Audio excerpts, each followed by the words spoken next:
أعوذ بالله من الشيطان الرجيم. بسم الله الرحمن الرحيم.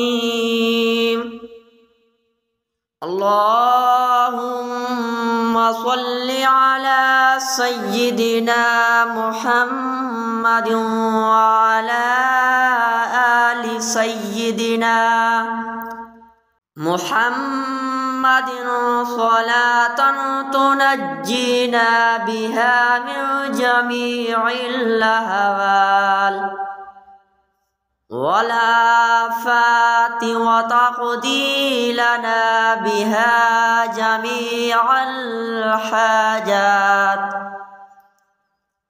وتطهرنا بها من جميع السيئات وترفعنا بها عندك أعلى الدرجات